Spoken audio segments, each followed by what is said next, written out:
de navigation sur les mers du globe est sans occasion de mettre pied à terre depuis le début de l'année à cause de la pandémie de la Covid-19. Ces hommes sont soulagés de débarquer au port ouest. Leur relève a pu venir enfin les remplacer. Danilo, le Bosco, qui est originaire des Philippines, est resté à bord de son navire pendant 14 mois au lieu de 9 habituellement.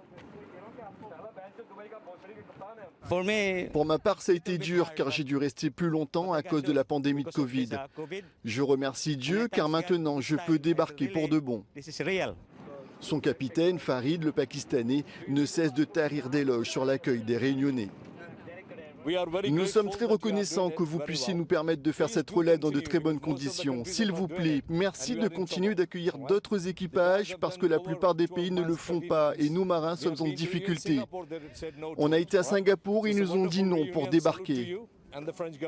Tant qu'on ne navigue pas, tant qu'on n'entre pas dans un bateau, tant qu'on ne travaille pas, on n'a pas de salaire. Donc du coup, ça pénalise non seulement les marins en mer parce qu'ils sont fatigués, ils n'ont pas vu les familles, moralement c'est très compliqué, mais ça pénalise aussi les marins qui sont à terre parce qu'ils ne peuvent pas nourrir aussi les familles, parce qu'ils n'ont pas de ressources financières pour nourrir les familles. Donc c'est une situation assez dramatique et assez compliquée.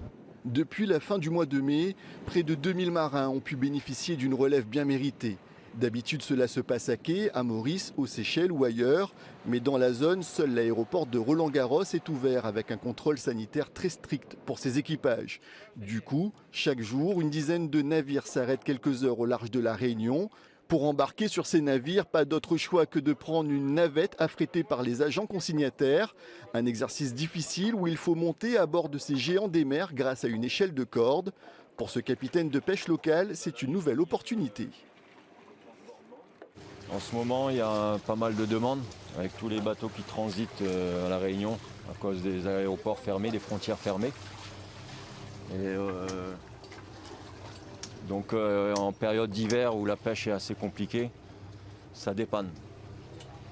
Accueillir autant de navires et d'équipages nécessite une organisation parfaite entre les services de l'État, les armateurs et les agents consignataires. La priorité numéro 1 est la sécurité sanitaire de tous. Pour les marins qui embarquent, qui sont soumis évidemment aux tests avant embarquement dans l'avion de Paris vers La Réunion, et puis en complément, les compagnies maritimes ont une politique de sécurité sanitaire, de gestion du risque sanitaire à bord très poussée, parce qu'évidemment un navire c'est un endroit confiné sur lequel on ne peut pas avoir accès facilement aux soins, donc ils prennent évidemment des précautions encore supplémentaires. Cette situation devrait perdurer jusqu'à la réouverture de l'aéroport de Plaisance. D'ici là, d'autres bateaux viendront mouiller au large de la Réunion pour le plus grand plaisir des badauds.